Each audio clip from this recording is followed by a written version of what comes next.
violate her probation, she could send her to jail for 8 months. Lowen's accused of lying to police when she crashed her Porsche into the back of a dump truck. Authorities say she told police she wasn't driving. They say they found out later she was. Lowen's on probation for taking a necklace from a jewelry store last year. I'm Michael Weinfeld. Journalism without agenda. This is America's Radio News.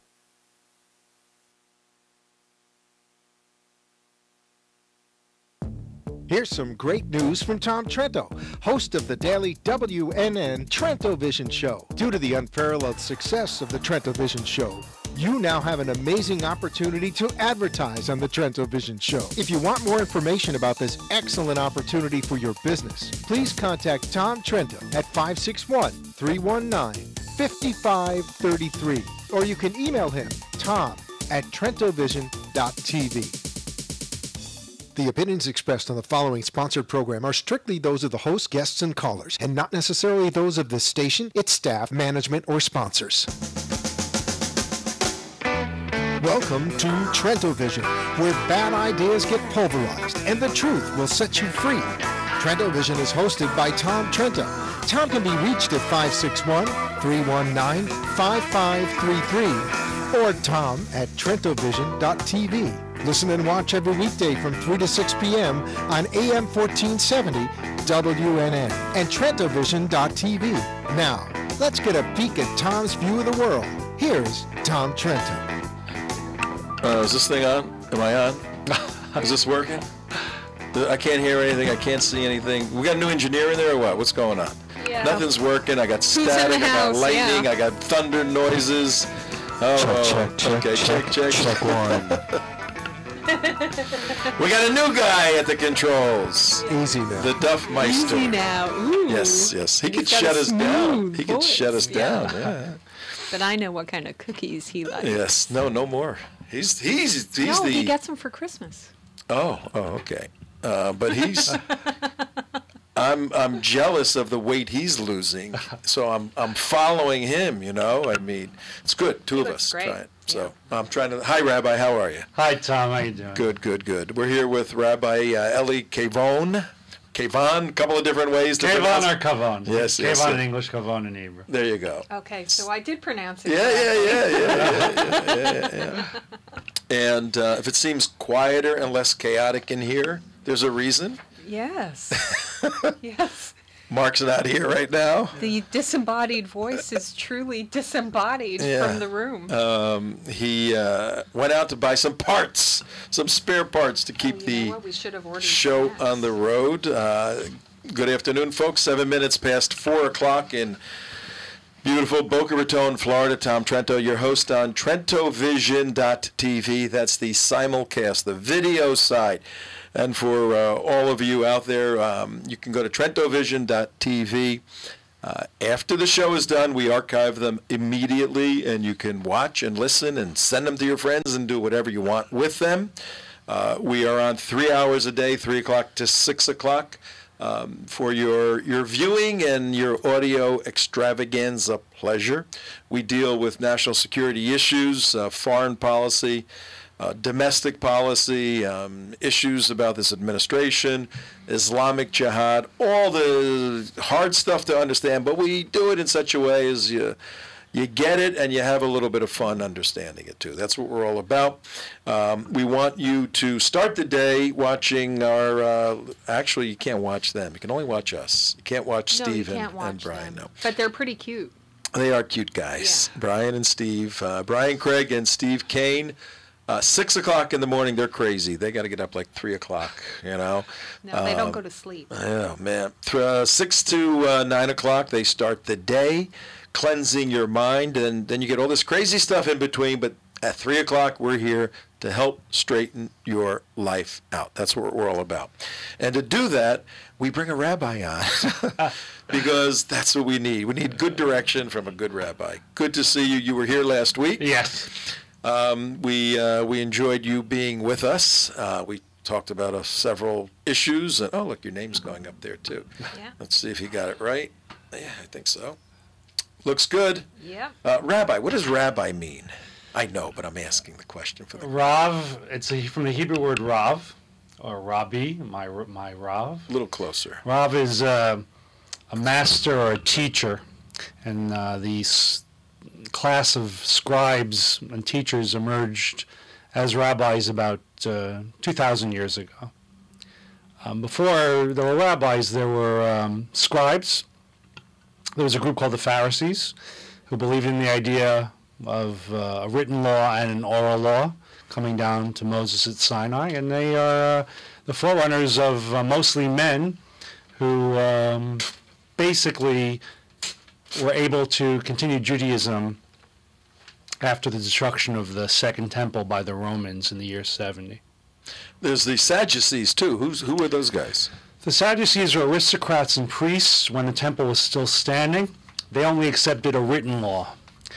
They did not believe in, which the Pharisees did, in an oral law, which the Pharisees claimed gave them authority to interpret the Torah in their own way, because they believed their authority came not only from the writings, but from an oral law that Moses received at Sinai.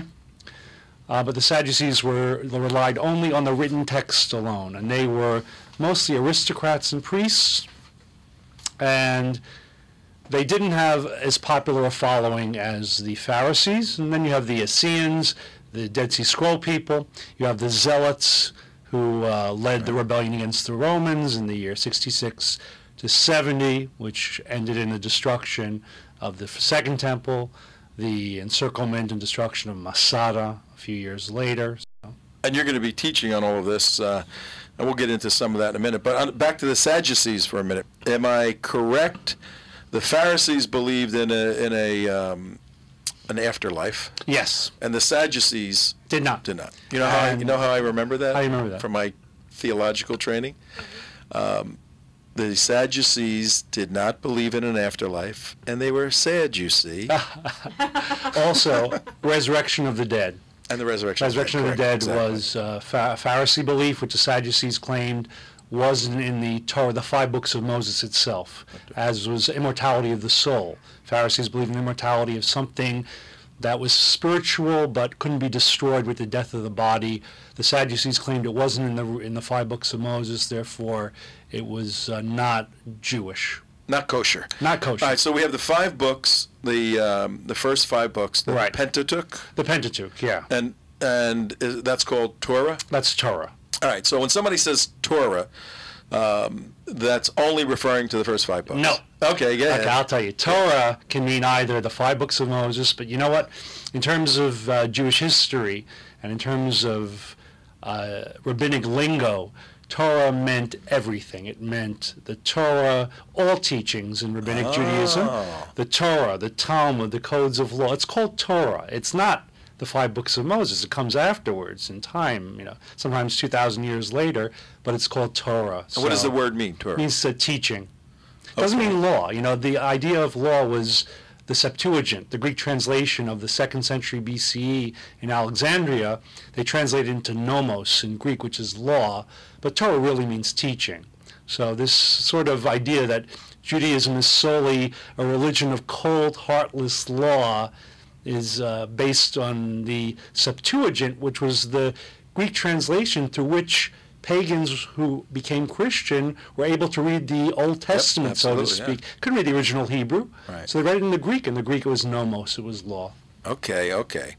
So so what's the next classification, though? Though Torah is the generic term for everything. Yeah, basically. The Torah, then the books that follow. Okay, well, within the Bible, within what's called the Tanakh, which is an acronym for Torah, the 5 books of Moses, Nevi'im, the prophetic books, and Ketuvim, the writings, which are sort of generic. The Nevi'im, the second part of the Hebrew Bible, the prophets, though it includes the prophets, but also Joshua, Judges, Samuel, Kings.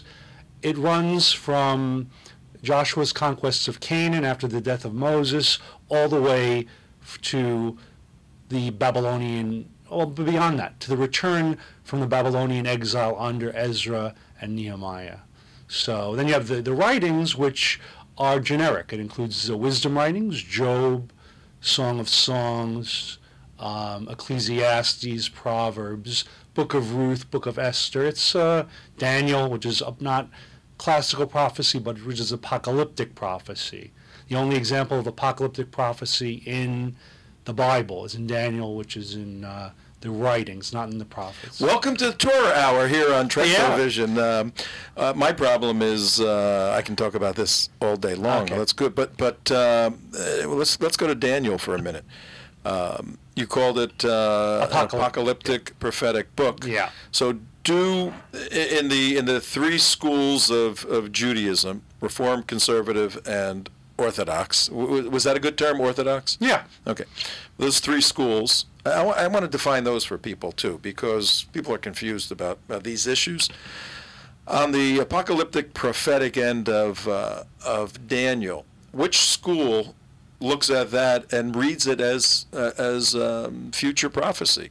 That's redundant. As prophecy. As prophecy? Well, I would say among the Orthodox... First, I think you should explain what it is. Oh, in terms of apocalypse? Apocalypse is the idea of some sort of, although you do have it in classical prophecy in Ezekiel, especially in Ezekiel, who was a prophet during the Babylonian exile. But apocalypse usually is some sort of upheaval at the end of days, the overthrowing of kingdoms that oppressed Israel. Daniel mentions 4 of them. 4 kingdoms that there would be the eventual return of the kingdom of God, but first they had to have the downfall of these major kingdoms. And for the Orthodox, I would say for most Orthodox believers, Daniel is a book dating back to the Babylonian exile, because Daniel is a figure. At least half the book of Daniel is prophecy from the Babylonian exile. But you look at scholarly work that was done in the academic world, and what's interesting about Daniel is it's dated back to the Hanukkah story. It's dated back to 167 BCE, when the evil Hellenistic king Antiochus IV was killing off Jews who refused to bend to his will and abandon Judaism. And the question arose, why are these people dying? They're good people. Are they being, why would God punish them with death? And the answer was no. Daniel is really the exclusive book in the Bible that talks really in detail about the righteous dead being resurrected. So for scholars, and I would say you have it in the Orthodox world, but certainly more in Conservative and Reform Judaism, the idea that Daniel is a later work, not dating back to a Daniel who lived at the time of the Babylonians, but the time of the Hellenists. Okay. All right. I get that. You've mentioned Reform, Conservative, and Orthodox. Yeah. Help everybody understand. And I mean, libraries have been written on this stuff. The Reform movement coming over, and then the Conservative movement, and then.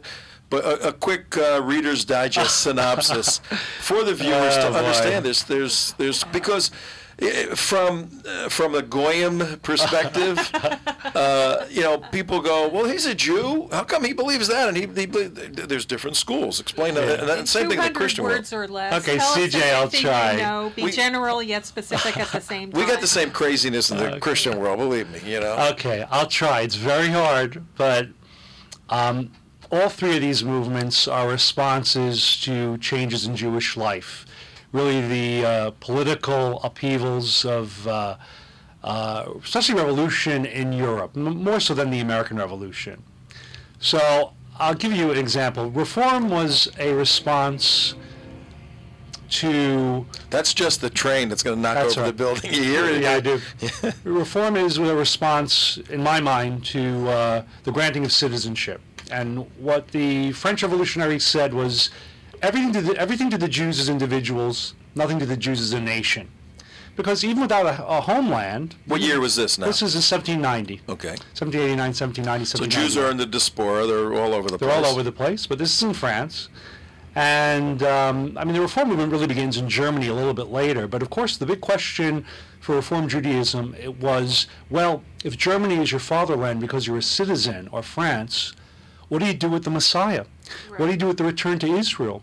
So basically what they said was, well, it doesn't count anymore. We're not really a people. We're only a religion. It's only a matter of ethics, ritual, prayer. I think I look at it mostly as a political response to trying to stave off accusations of dual loyalty. by saying, oh, we're Germans of the Mosaic faith or Frenchmen of the Mosaic faith. Therefore, we're loyal to France, we're loyal to Germany, and the whole idea of Jewish peoplehood, it's medieval, it's not modern. So all we are is a religious group. And initially, Reform, not later, but initially Reform was very anti-Zionist because it threatened them. Anti-Zionist, anti-returning to Jerusalem. Exactly, very much anti-Zionist because this idea of why should you claim that if Berlin is our Jerusalem, why say Jerusalem is our Jerusalem? Right. The conservative movement. But now those folks migrated to the United States, yes, got into New York. In great numbers in the 1840s, 1850s, dressed differently? They basically integrated into American life. A very successful group. Fought in the Civil War, for example. 5,000 Jews, many of them of Jewish. Really? 5,000 Jews in the Union Army, 2,000 to 3,000 Jews in the Confederate Army. But Southern Jews out of Europe. Southern Jews out of Europe. That's pretty interesting. Yes, and Reform was the dominant denomination. What does reformed means from a? What it's trying to do is use the language of Luther to say we are reformers like Luther, the Reformation. Okay. You know, in that way. They pick that up. Okay. And, so that's on one foot. What does it mean religiously now? Religiously, what it means is a view of the Bible as the creation of human beings, or certainly the Torah, which in Orthodoxy is seen as divine. It's given to Moses at Sinai circa 3,400 years ago, or whatever, thousands of years ago. The conservative movement, which is the movement I belong to, emerged at a conference, a Reform conference in Frankfurt in 1845, in which the Reformers said, you know, why should the language of prayer be Hebrew? Nobody here understands Hebrew. Either they spoke Yiddish, which was being eradicated slowly, or they knew German. They didn't know any Hebrew. So first that was one issue. And the other issue was that, again, going against the idea of Jews as a nation, as a people, Hebrew was the one language that bound Jews from North Africa to Germany, from Poland to Yemen. So that was a threat to them to have the liturgy in Hebrew. So the conservative movement arose when one rabbi, Zacharias Frankel, got up and said, you guys, the Reform rabbis, are moving too fast to make changes. They are abandoning the will of the people. This is being brought down from on top onto the masses of people against their will. He broke away, and he founded what was called Positive Historical Judaism, which is a forerunner of conservative Judaism. And Orthodoxy finally was probably it was a response to both Reform and conservative Judaism, saying, well, it depends. For the ultra-Orthodox, no changes at all. That, you know, certainly nothing that smacked of any sort of secularism, of modernity, like Zionism. So the Orthodox, both the ultra but also modern Orthodoxy, which was more lenient in terms of having students study not just Jewish subjects, but this arose in Germany. All these movements arise in Germany. And out of Germany. They arise out of Germany in the 19th century. So I oversimplified everything. That's that's what we're doing here on the Trento Vision Show. And then again, in opposition to my movement, which is, and I don't know if I'm really I'm a rabbi of a conservative synagogue, but I have my own way of looking at things, which I think is not just denominational. But the Orthodox are also the one movement that believe that the Torah was not divinely inspired and written by human beings, but was given at Sinai at one shot to Moses, is a direct word of God, and that's that. There's really no argument. All right, we are with Rabbi Eli Kavan here on Trento Vision at 23 minutes past the hour. We were with a rabbi. He was with us last week. We discussed national security issues and the threat of Egypt, all of that. We said we're going to have him back on a regular basis. So I'm diving into a little bit of the background so people can understand it. And we're going to get into a couple of key points. So we're with CJ. We're missing disembodied Mark. Otherwise, he'd be jumping in, asking a million questions. He's our Unitarian. Yeah. CJ's our Jew. I'm our Christian. And Mike's our mystic. So we've got all kinds of things going on here. But and you're Bevy's rabbi, right? Yes, Boca Bevy. Let's get a handle on the term Zionism and Zionist as it's used. We can do it historically, and then what it means to people today. Okay. And then a follow-up question is are all three schools committed to Zionism? Okay. This is another question that I wish I could answer on one foot, but Tom... On radio, it's got to be like... Hey, Tom, CJ, Mike, excuse me if I go off a little bit of on a tangent. Sure, okay. We have a scholar here. It's hard for scholars to, Zionism, the idea of Israel being a promised land is an ancient idea that is from the Torah. It's the idea of a promised land. Exodus and Sinai are a prelude to settling Canaan. It's not as if Exodus is just liberation theology without a land. It's not just that Sinai is religion or revelation. The laws are given at Sinai in order for there to be laws in a land, in a promised land. So the idea in Judaism of a holy land, of Israel being holy territory, being a promised land, is an ancient idea. And the fact is the first 1,000 years of Jewish history, of Israelite and Jewish history, is in Israel, except the Babylonian exile and a couple of other diasporas like Alexandria, where you had big Jewish populations. Right. So that's one item. In terms of what we'd call Zionism today, there are religious Jews who are Zionists, but that really is a more recent phenomenon. The fact was that Zionism as a modern political movement emerges out of Europe in the middle of the 19th century. What's happened is that Jews, both religious and those who were moving away from religion, they looked around them. And they saw, look at the Greeks, the Bulgarians, Hungarians. They're rebelling against the Ottoman Empire for their national survival and their independence. Look at the Poles. They're fighting the Russians for their independence, for their national... So one of these rabbis in Poland, Zvi Hirsch Kalischer, he said, why aren't Jews doing the same thing? God, we're a nation. Rise up. Don't sit on your, on your duff. Really? Do nothing. Rise up. And he said, look at all these other people around us. So Zionism is both an ancient phenomenon based in the Bible, but also many of the founding fathers of Israel, for example, were a-religious or anti-religious socialists or secular revisionists, right-wing nationalists. Mm-hmm. And actually, they were rebelling against, and the rabbis who joined the movement were in the minority among the Orthodox, because the Zionist movement didn't wait for the Messiah. Right. That was the big issue in Orthodoxy regarding Zionism, that the strategy that worked for 2,000 years was sit and wait wherever you are. We're not wandering. Jews were in Poland for 800 years, in North Africa, 1,500 years, in Yemen for 2,000 years, in Iraq for 2,500 years. Jews didn't wander that much. They stayed where they were, and basically they believed God's going to redeem us, and we're going back with a Messiah.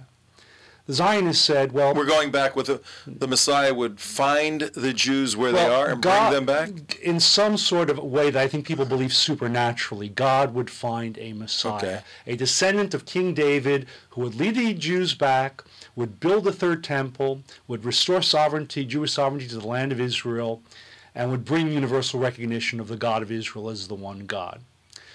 So practically what worked was to wait, because there was no opportunity to build a state in Israel, because either the Romans were there, the Byzantines were there, the Seljuk Turks were there, the Fatimids, the Mamluks or the Ottoman Turks were there. Only with the rise of the British and with the decline of the British Empire do you have the first opportunity for Jews to be able to go back and say, we're ready for a nation, we're ready for sovereignty. There was no possibility of this, and there were a number of false messianic movements, the most famous or infamous being that of Shabtai Tzvi in the 17th century, who was from the Ottoman Empire, from Izmir in Turkey, from Smyrna.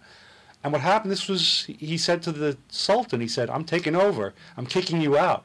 The Sultan didn't like that, so he had Shabtai arrested. Jews were packing their bags all over the place, ready to go to Israel, follow Shabtai as the Messiah.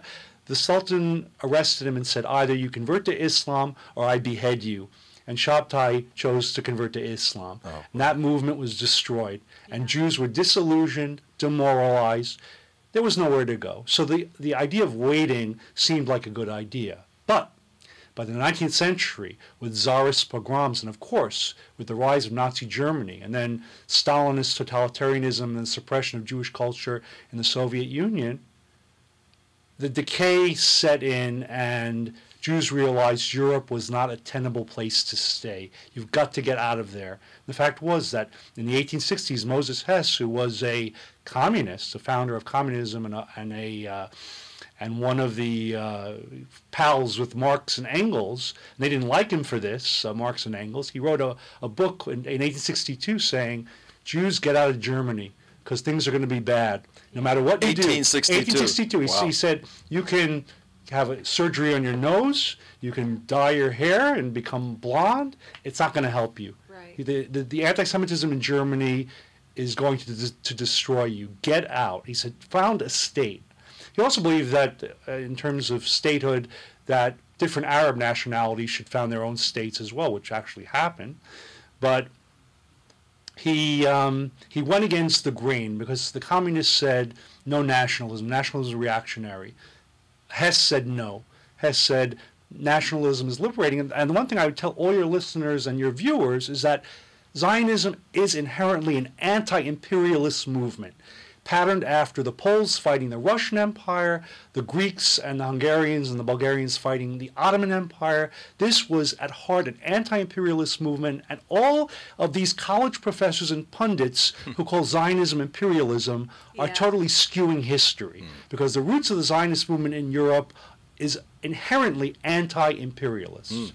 And what empire did Golda Meir or Ben Gurion or Begin, what empire did they represent? It's ridiculous. And to equate the Jewish return to Israel with either the French in Algeria or the British in India is ridiculous, because the first 1,000 years of Jewish history is in the land of Israel. It is the origin of Hebrew, the origin of the religion, the origin of the politics. How can you say there is no organic connection, or that the Jews are the new crusaders or are imperialist French or British or whatever? Fascinating, absolutely. If you'd like to talk with the rabbi, I don't know though. I want to talk. I want to do this. 888-565-1470. When Mahmoud Ahmadinejad says we hate Zionists, Jews are okay, we want to get rid of Zionism. What in his mind, what distinction is he making? Okay, this comes down to a very important term called dhimmi, D-H-I-M-M-I, and I'm sure your listeners and viewers probably have heard this term. But this is about the whole issue about Zionism and Judaism, or Zionism, Zionists and Jews. Dhimmi status was the Pact of Umar. It dates back to the 9th century CE or AD in the calendar. It's about 1,200 years old. It said... hang on one second. Sure. AD in the Christian world, after the C is a more common neutral, era, is a more neutral way of saying common AD. era, right? I have no problem saying AD. But where do you originate the common era? I'll tell you the truth, I don't know. Okay. I really don't. Just it's used. Okay. But this is important for understanding what this is key. Ahmadinejad. Dhimmi status was Jews and Christians have religious freedom under Islamic sovereignty, as under Islamic authority, can have their own communities, collect their own taxes, as long as they pay the government, the Muslim government. And Jews were exempt from, and I guess Christians and Zoroastrians in Iran were considered peoples of the book and had these privileges. But there were also dhimmi, dependent peoples. Now dhimmi couldn't ride a horse or a camel. That was a symbol of honor. They had to ride a donkey. Jews and Christians could not build new places of worship or renovate old ones. They could not carry weapons. Jews had to wear a special badge of clothing, this special badge. It didn't begin with Hitler or the church, although they adopted it, but it began in the dhimmi status. Jews could not make converts, and this is for Christians as well, could not make converts of Muslims to their own religion, to Judaism or Christianity. So on and so forth. A special tax, which the Muslim empires, they garnered a lot of money from these taxes on Jews and Christians who did not adopt Islam, did not convert. So you have institutional inferiority. Now, for almost or more than a millennium, This is the way Jews lived under Islamic sovereignty. And there were some periods of a golden age of cooperation of Jews who were very powerful, but always with limitations. This is the Second Ottoman Empire. No, this is before the Ottoman Empire. Oh, before, okay. This goes back to the Abbasids in Baghdad, going back to the 9th century. So we're going way back. We're going way back. So imagine, Tom. Oh, 900 more, yeah. Mike, for 1,000 years, you have Jews living institutionally as inferiors. So along comes the Zionist movement and says, no, we're not going to be dependent people. We're going to be independent people. And guess what? You know where the capital is going to be? It's going to be in Jerusalem. Jerusalem is the first holiest city in Judaism, but the third holiest city in Islam. And guess what? We're going to have a Jewish army, and we're going to have a Jewish government. We're going to have Jewish sovereignty. And you can imagine when Jews are institutional inferiors for 1,000 years. So what Ahmadinejad is saying is, we like our Jews to know their inferiority. We don't like these Zionists who claim to be our equals, defeat us on the battlefield, have a larger chunk of Nobel Prizes and patents than any other group in the world in terms of size. Sure. He doesn't like that. And it has to do with his brand of his belief in Islam, his belief in Shia Islam and the Twelver Islam in terms of Shia and Shiism. But again, the issue is, we like our Jews when they know their place. But if they dare to say they're theological or social or political equals, we don't like that, because it's a thorn in our side theologically. And I know a lot of the work that you and your colleagues do is about jihad, about radical Islam, which, as we know, our Attorney General will not acknowledge in front of a Senate committee about who we're fighting. We're fighting a tactic, which is terrorism. We're not fighting radical Islam. But you know what? The issue extends beyond jihadism. It extends to a culture of Islam that considered Jews institutionally inferior for more than a millennium. And now you have Jews who are saying, we don't want to be inferior. We want to live in buildings taller than those of Muslims. We want to carry weapons.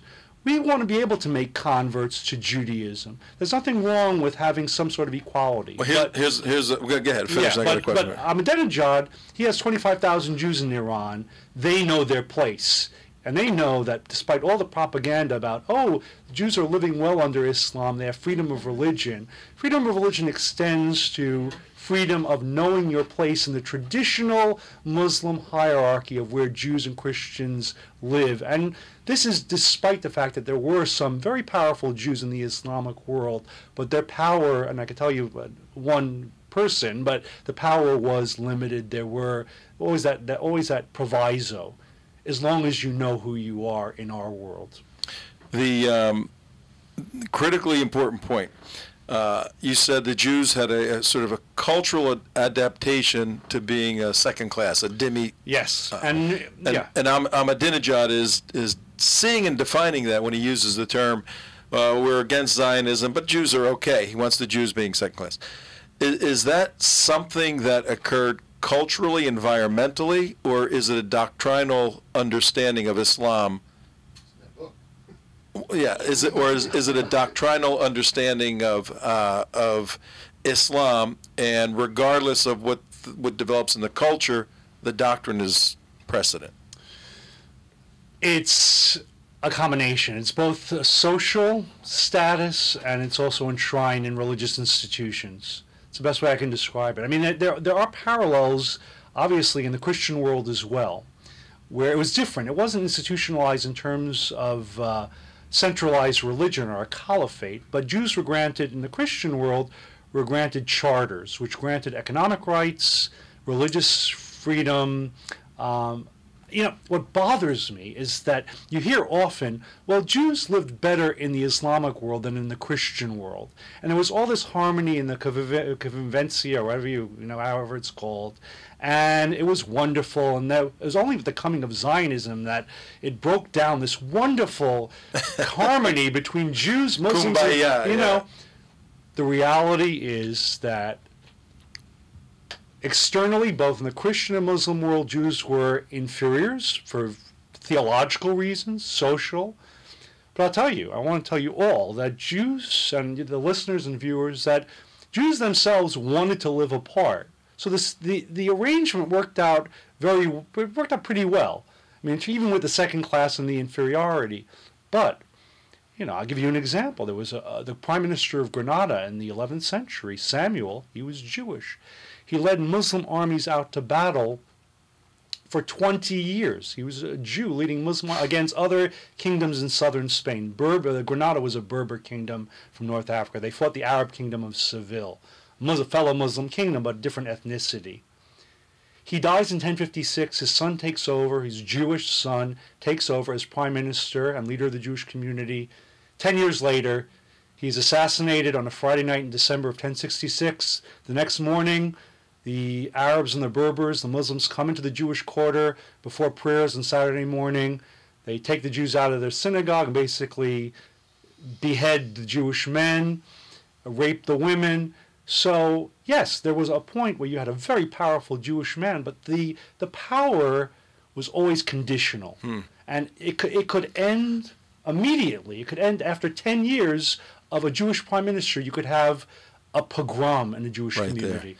And the Zionism, for the viewers and the listeners, is very, very important because the issues we're dealing with today, with the world now turning against the Jews. When you guys knew your place, even though you wanted to live alone and separately, whatever, when you knew your place, the world was a better place. The Zionism thing, to be independent, to be back in your Zion means Jerusalem, right? Yeah.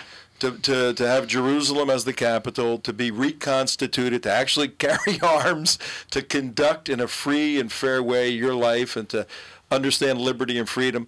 That doesn't work. That doesn't work from the world's perspective. So go back the way you were in the world to be a happy place.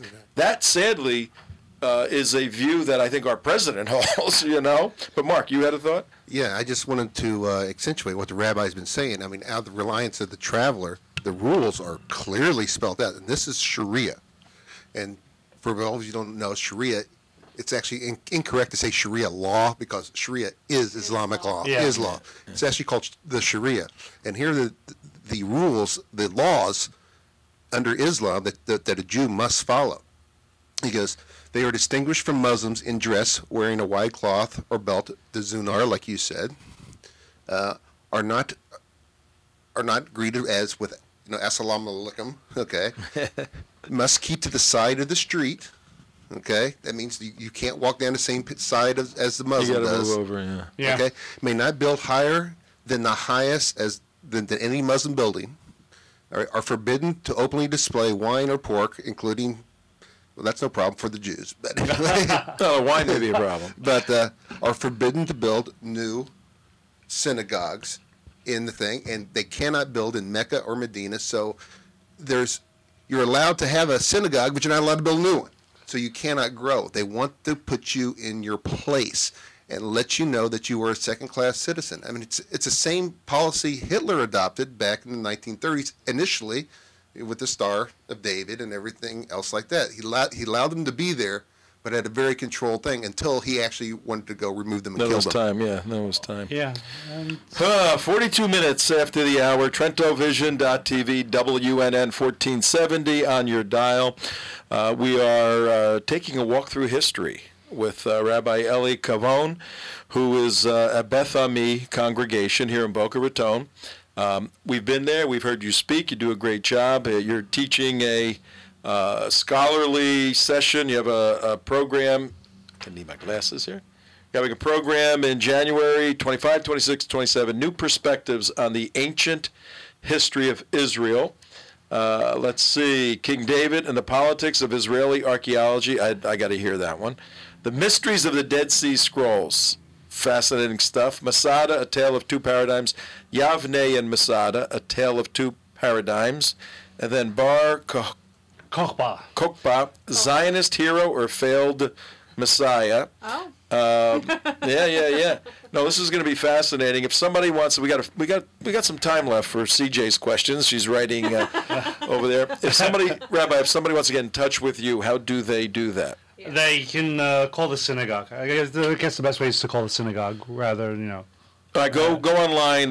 We have, there it is right there. Well, if you're driving in your car, you can't see it. It's Beth Ami, Bethami, Boca, bethamiboca.org. You can go there and get in touch with you. CJ, you got some... CJ, please. Yeah. A couple of things that I want to build on from what you were asking the rabbi. First of all, when you were talking about Ahmadinejad and making the distinction between anti-Zionist versus anti-Semitic. Yeah.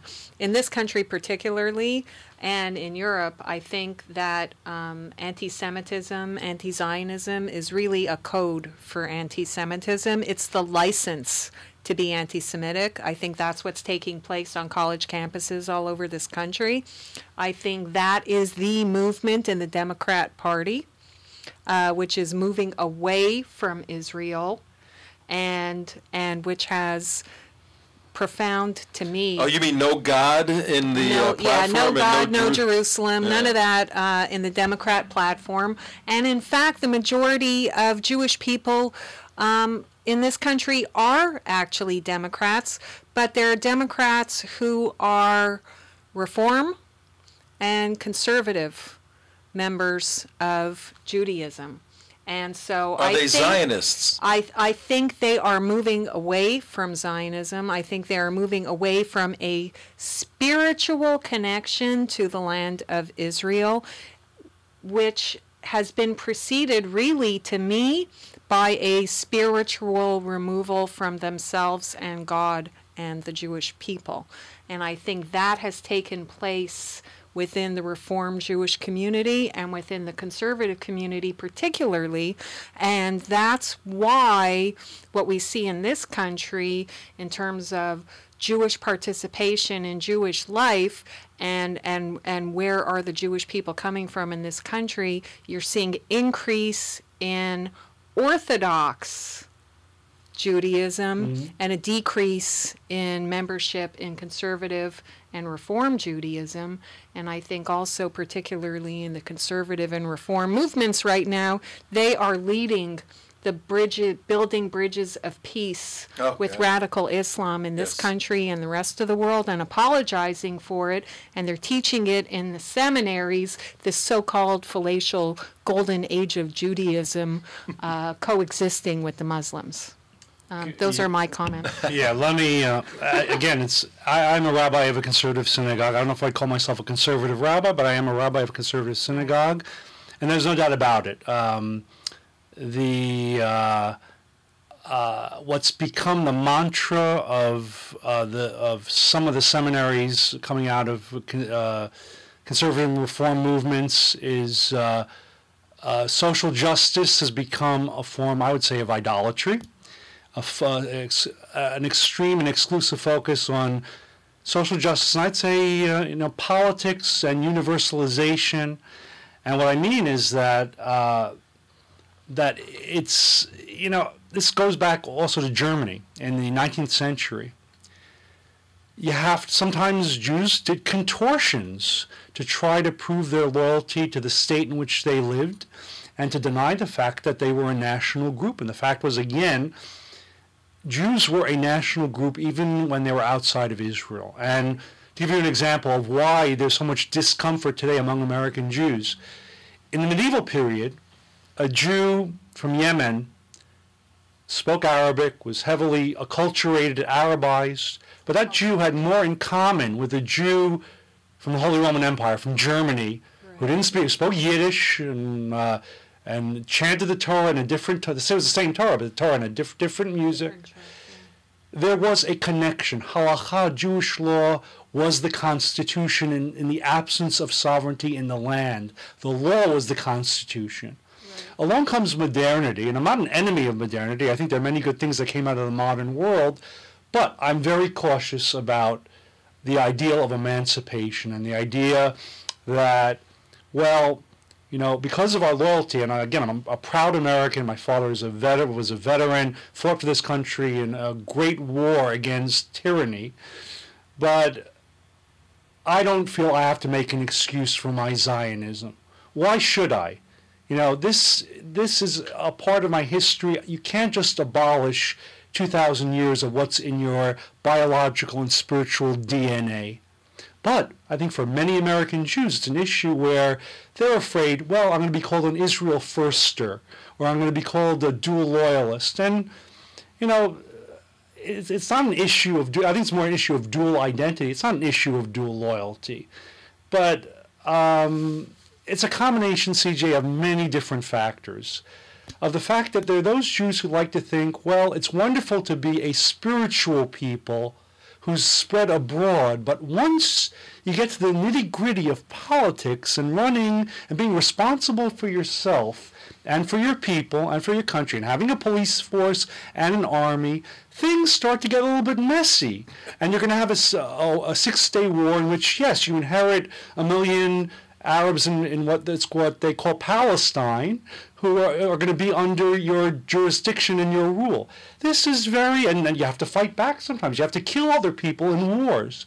This is very messy. And there are Jews in America and throughout the world and in Israel who would like to go back to the days when, oh, we want to be the victim. And isn't it terrible to say I'd rather be a victim because that gives me the moral high ground than to say, you know what, I'm a responsible adult and I'm going to deal with the responsibilities of having power and being able to defend myself, and I'm going to be stand up as a human being with dignity. And yes, there are gray areas that are not going to be black and white. There are going to be difficult decisions to be made.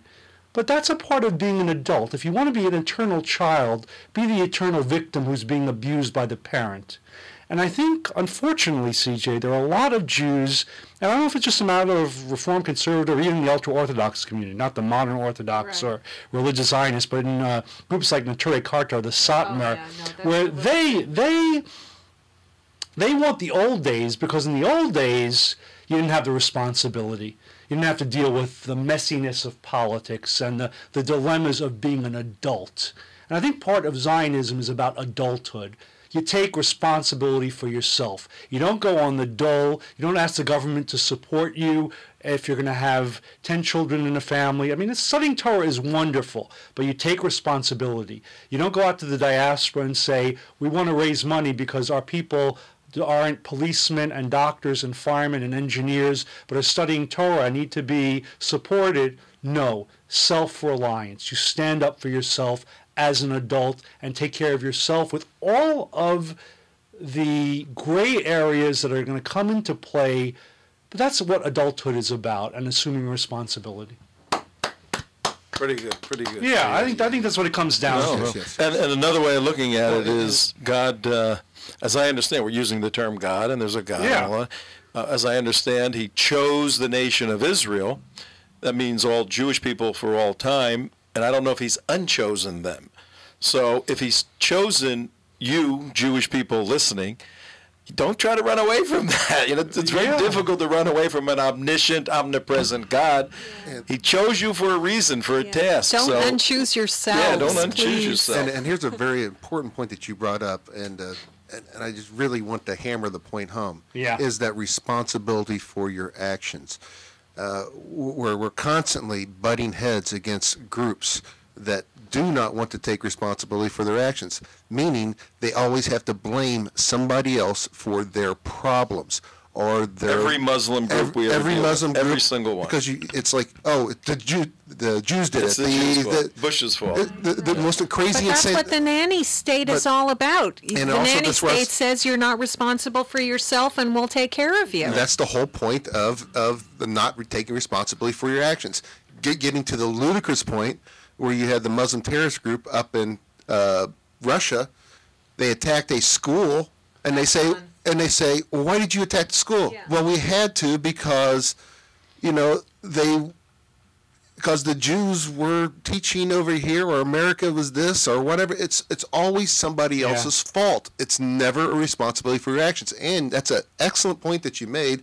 Supporting Zionism is actually taking responsibility for your actions and dealing with them on not only a spiritual level, but a governmental level, but a personal level. I mean, you're actually showing the shining light in Israel of how to do it correctly, and you're going to be butting heads when you do that, because there's groups out there in Muslim groups that just don't believe in that. And we're going to have to continue this. You're going to have to come back. We're going to have to come back will. because Believe me. Because if you're 50% right. I think you're 95% right? Maybe 100% right.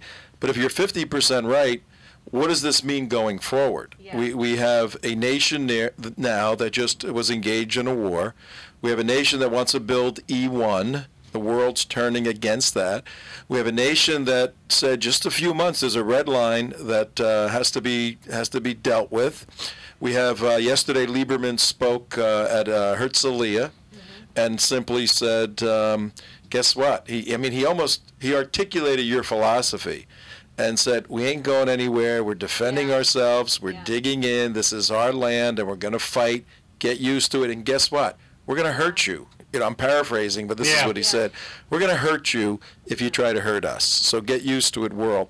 So would you come back next week and we can look taking. And this was the key. I hope you listened, Mark, when you were driving. I got to get out of here real fast. But the distinction of Zionism, the independent spirit to build, flies in the face of the Islamic world's view of Jews, which is the dhimmi status. You've thrown off the dhimmi status. You're living as a Jew that has been called by God. Exciting days, but what does the future hold? We'll find out with Rabbi Eli Kavon next week. Right now, we got to get out of here, and we're going to have Slade O'Brien with Americans for Prosperity in just a few minutes.